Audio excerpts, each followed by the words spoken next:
All right, guys. This YSL member, Young Thug, co-defendant, YSL Polo, convicted of deadly shooting, caught on camera.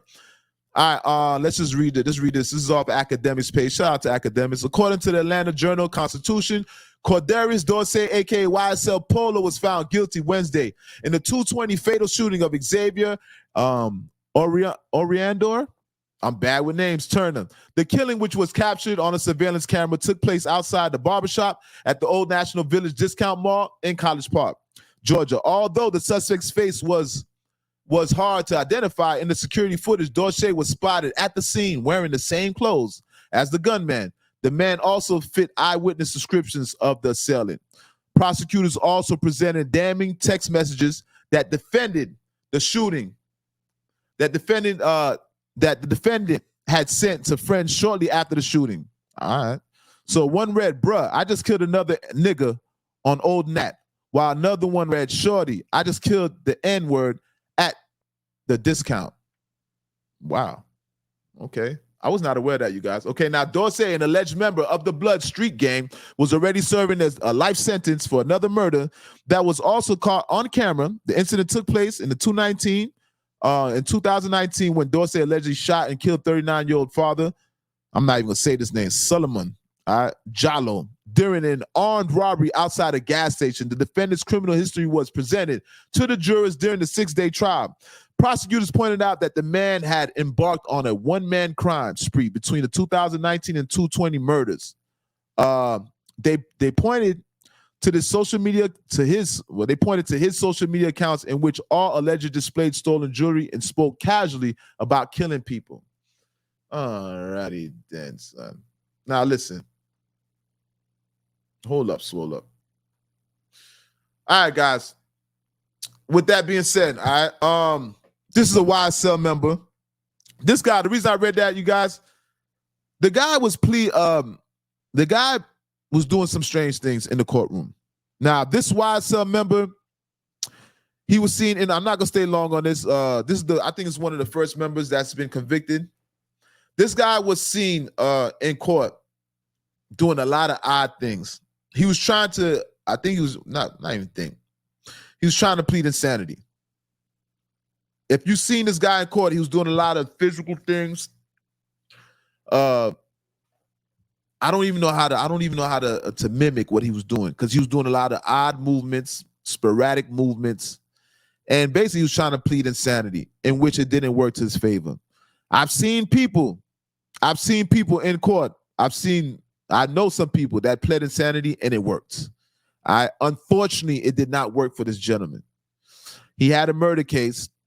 There was so much evidence there. When you have text messages that are so informing, you see, we just read off the text messages. Those are direct. Those is not. There's no misinterpretation with the way that he wrote those text messages. So with that being said, him trying to plead insanity, you should have known that was not going to work. All right. Nonetheless, even if you was insane, you still had the mental capacity to complete those crimes. And when you do crimes like that, and you happy about what you did, that's an indication that these are somewhat premeditated. When you don't do things premeditated, they call it heat of passion crimes. The heat of passion crimes, you would think that after they're done, there's some type of remorse, because you're like, damn, my anger got the best of me. It was the heat of the passion.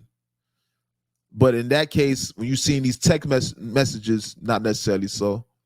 And this is all alleged. These things are kind of like, me as a street nigga, I bring you guys the news, but still I'm still skeptical about certain things, and I don't want to condemn certain people, because you have to go through all the logistics, and you have to fully know all the details of the case to give a sound opinion on the case.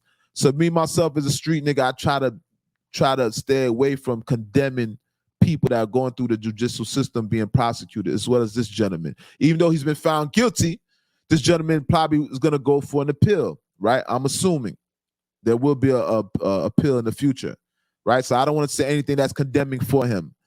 But obviously the court did not feel like this man was crazy. So pleading insanity didn't work in his favor. Although the things that he was doing in court, It's kind of hard to say that he wasn't insane.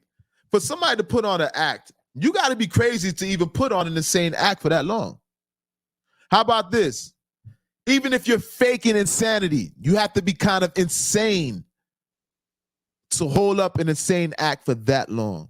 Because I'm pretty sure I'm thinking like, what does he do? He's crazy in court, but when you get back to your dorm, when you get back to your room, you're not acting crazy no more. But what about the inmates that are around you? Does he keep on the act? That's the question. When somebody answer me this question, when you're pleading insanity, when you're acting insane in court, and you trying to get that, you trying to plead insanity, how long do you keep up that act? I know some niggas that actually did it, you heard?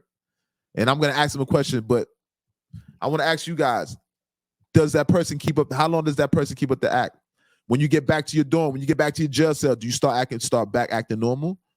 Or is it anytime you're in the presence of somebody, you act crazy? Or when you're just in front of people that you can trust, you act normal? What is it? You know what I mean? But nonetheless, shout out to YSL, free thugger. That part, free thugger.